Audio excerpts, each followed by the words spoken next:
Share business 24.com-এর পক্ষ থেকে সবাইকে স্বাগত। 10 মে আজ বাজারের পর্যালোচনার পাশাপাশি জানাবো দুটি গুরুত্বপূর্ণ খবর। একটি হলো মিউচুয়াল ফান্ড অনেকগুলোই রয়েছে বেশ ঝুঁকিতে, তাছাড়া রয়েছে 5 ব্যাংকের মার্জার সংক্রান্ত একটি গুরুত্বপূর্ণ খবর। আশা করছি শেষ পর্যন্ত ভিডিওটি দেখলে আপনারা এখান থেকে গুরুত্বপূর্ণ কিছু তথ্য জানতে পারবেন। আমরা যখন ভিডিওটি করছি আজ, তখন ডিএসইএক্স সূচক 7 পয়েন্ট বেড়ে 5241 পয়েন্টে অবস্থান করছে। অন্যদিকে ডিএসইএস ইন্ডেক্স 1 পয়েন্ট বেড়ে 1059 পয়েন্টে এবং ডিএস30 ইন্ডেক্স 3 পয়েন্ট কমে 1997 পয়েন্টে নেমে এসেছে। লেনদেন হওয়া প্রতিষ্ঠানগুলোর মধ্যে 191টি প্রতিষ্ঠানের দর বেড়েছে, 135টির কমেছে এবং 65টি প্রতিষ্ঠানের দর ছিল অপরিবর্তিত। এ সময় লেনদেনের গতি কিন্তু মোটামুটি ভালো আছে। 444 কোটি টাকার লেনদেন হয়েছে, আগের কার্যদিবসেও যেখানে 844 কোটি টাকার লেনদেন হয়েছে। অর্থাৎ বাজার যে একটা পজিটিভ মুভমেন্টে যাবে, তাতে কিন্তু লেনদেনের যে পরিসংখ্যান সেটা বোঝা যায়। লেনদেন যদি তলানিতে থাকতো তাহলে কিন্তু এখন যেই আগের যেমন যুদ্ধ শুরু ইরান এবং ইউএস এর মধ্যে, ইসরায়েলের মধ্যে যে যুদ্ধ চলছিল, তার আগে কিন্তু লেনদেনের পরিমাণ যেভাবে তলানিতে ছিল সেই পরিমাণ থেকে কিন্তু বেরিয়ে এসেছে এবং মোটামুটি একটা লেনদেনের রয়েছে। সুতরাং বাজার হয়তো যে কোনো সময় ঘুরে দাঁড়াতে পারে। আর একটি তথ্য যে আজ কিন্তু বেশ কিছু প্রতিষ্ঠান হল্টেড হয়েছে। এর মধ্যে জনতা ফার্স্ট মিউচুয়াল ফান্ড, এটা 20 পয়সা বেড়ে 3 টাকা 10 পয়সায় হল্টেড হয়েছে। এবি ফার্স্ট মিউচুয়াল ফান্ড 30 পয়সা বেড়ে 3 টাকা 40 পয়সায় হল্টেড হয়েছে। এআইবিএল ফার্স্ট মিউচুয়াল ফান্ড 30 পয়সা বেড়ে 4 টাকা 20 পয়সায় হল্টেড হয়েছে। এপেক্স ফুডস 23 টাকা 10 পয়সা বেড়ে 287 টাকা 20 পয়সায় হল্টেড হয়েছে। এপেক্স ট্যানারি 9 টাকা 60 পয়সা বেড়ে 106 টাকা 50 পয়সায় হল্টেড হয়েছে। বিডি ওয়েল্ডিং এই প্রতিষ্ঠানটির দর 1.5 টাকা বেড়ে 16 টাকা 70 পয়সায় হল্টেড হয়েছে। এরকম করে দেখা যায় বেশ কিছু প্রতিষ্ঠান, সিএপি মিউচুয়াল ফান্ড অর্থাৎ ক্যাপিটেক গ্রামীণ ব্যাংক গ্রোথ ফান্ড, এই প্রতিষ্ঠানটিও আজ হল্টেড হয়েছে। অর্থাৎ অন্যান্য দিনের তুলনায় কিন্তু আজ হল্টেডের পরিমাণ বেড়েছে।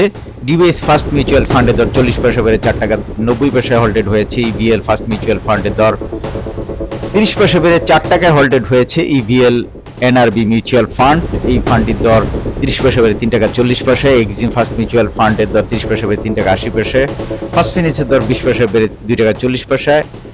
এফবিএফ আইএফ এই প্রতিষ্ঠানটির দর 30 পয়সা বেড়ে 3 টাকা 30 পয়সায়। গ্রিন ডেল্টা মিউচুয়াল ফান্ড, এই প্রতিষ্ঠানটি 30 পয়সা বেড়ে 3 টাকা 70 পয়সায়। তারপরে আমিত ফেব্রিক্স, এই প্রতিষ্ঠানটির দর 1 টাকা 30 পয়সা বেড়ে 15 টাকা 10 পয়সায়। ICB third NRB mutual fund 40 পয়সা বেড়ে 5 টাকায়।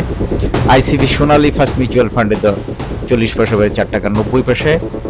তারপর রয়েছে আইসিআইসিএল অর্থাৎ ইসলামিক কমার্শিয়াল ইন্স্যুরেন্স, এই প্রতিষ্ঠানটি 2 টাকা 30 পয়সা বেড়ে 26 টাকা 20 পয়সায়। আইএফসি ফার্স্ট মিউচুয়াল ফান্ডের দর 30 পয়সা বেড়ে 3 টাকা 80 পয়সায়।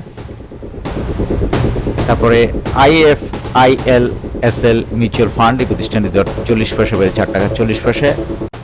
এলআর গ্লোবাল মিউচুয়াল ফান্ড 30 পয়সা বেড়ে 3 টাকা 40 পয়সায়। এমবিএল মিউচুয়াল ফান্ড 30 পয়সা বেড়ে 4 টাকা 10 পয়সায়। মেঘনা কন্ডেন্স মিল্ক, এই প্রতিষ্ঠানটির দর 3 টাকা 20 পয়সা বেড়ে 16 টাকা 10 পয়সা হল্টেড। মেঘনা প্লেটের দর 4 টাকা 40 পয়সা বেড়ে 48 টাকা 40 পয়সায়। এনসিবি মিউচুয়াল ফান্ডের দর 40 পয়সা বেড়ে 4 টাকা 50 পয়সায়। পিএসপি মিউচুয়াল ফান্ড 30 পয়সা বেড়ে 3 টাকা 30 পয়সায়।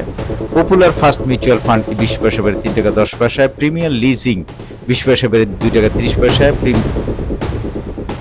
আইসিবি এই মিউচুয়াল ফান্ড এর দর 40 পয়সা বেড়ে 4 টাকা 90 পয়সায়। এসিএমএলএফ এই মিউচুয়াল ফান্ডটির দর 50 পয়সা বেড়ে 5 টাকা 70 পয়সা। ট্রাস্ট ব্যাংক ফার্স্ট মিউচুয়াল ফান্ডের দর 30 পয়সা বেড়ে 3 টাকা 40 পয়সা। ইউনিয়ন ক্যাপিটাল মিউচুয়াল ফান্ডের দর 30 পয়সা বেড়ে 4 টাকা 20 পয়সা হল্টেড হয়েছে। মিউচুয়াল ফান্ডগুলোর আজকের যেই হল্টেড হওয়ার গতি, তাতে কিন্তু আজকে আমরা যেই খবরটি নিয়ে আলোচনা করব, সেই খবরটি কারণেই কিন্তু এই মিউচুয়াল ফান্ডের হয়তো খুব দুর্বল যেগুলো, সেগুলো হয়তো ছেড়ে দিয়ে বেরিয়ে যাওয়ার জন্য কোনো চক্র কাজ করতে পারে, এটা বিশ্লেষকদের যে অভিমত সেটা জানালাম।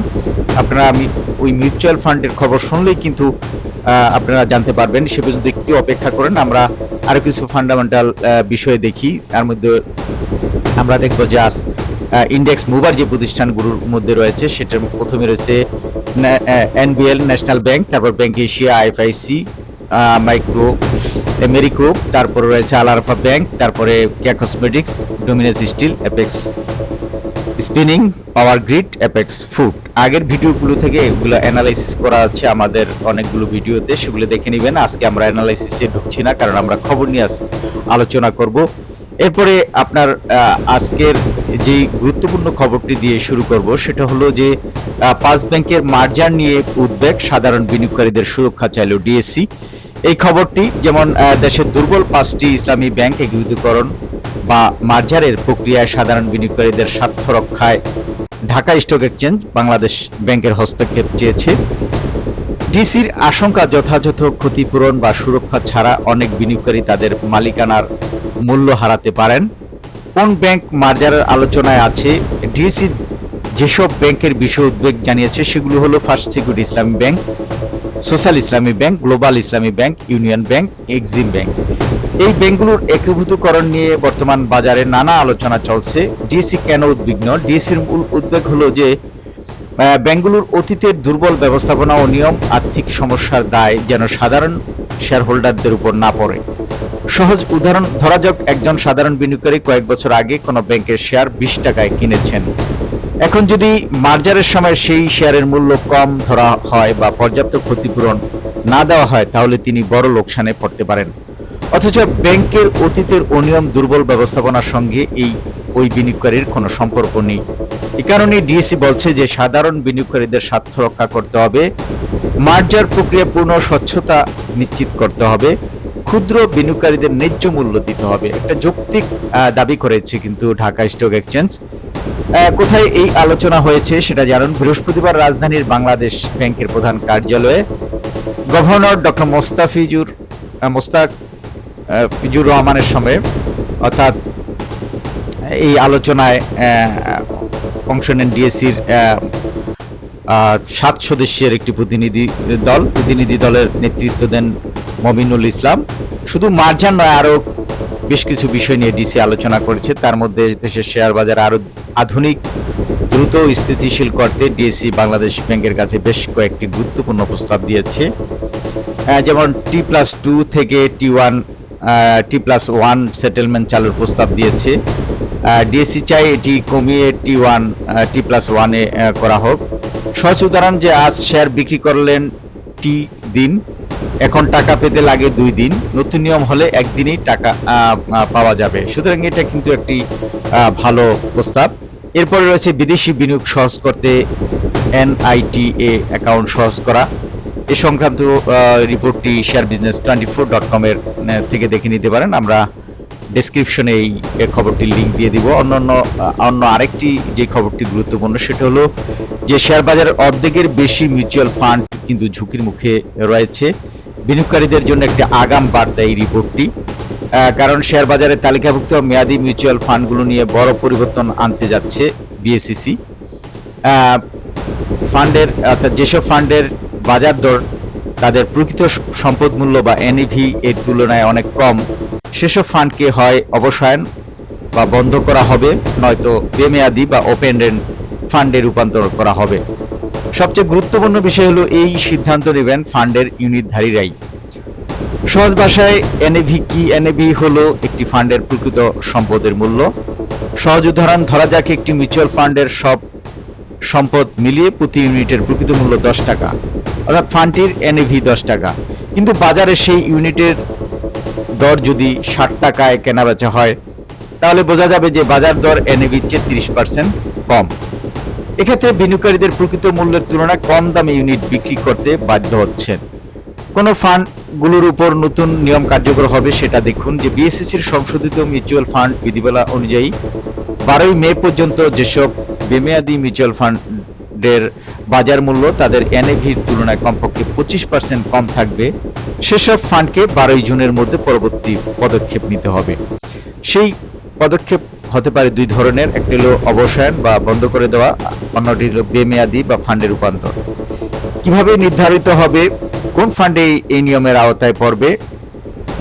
এটি একদিনের বাজার দরের ভিত্তিতে নয়, বরং 12 মের আগের 6 মাসের গড় বাজার মূল্য হিসেবে করা হবে।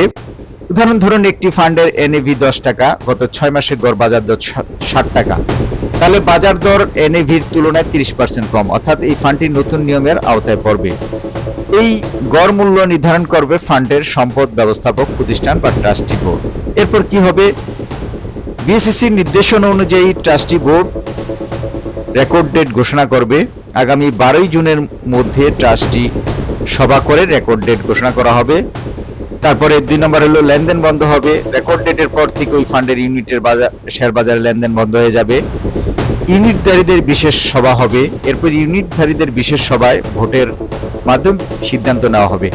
এই খবরটির কারণেই কিন্তু অনেক যারা মিউচুয়াল ফান্ড যাদের কাছে রয়েছে তারা কিন্তু এই বিক্রি করে এই মুহূর্তে বেরিয়ে যাচ্ছেন, সেটা কিন্তু বোঝা যায়। তবে লোকসানে না বিক্রি করে সংশ্লিষ্টদের সাথে কথা বলে বুদ্ধিমানের মতো সিদ্ধান্ত নেওয়া হবে। ভালো কাজ সবার জন্য, শুভকামনা। আমাদের সাথে সাবস্ক্রাইব করে পাশে থাকুন। ধন্যবাদ।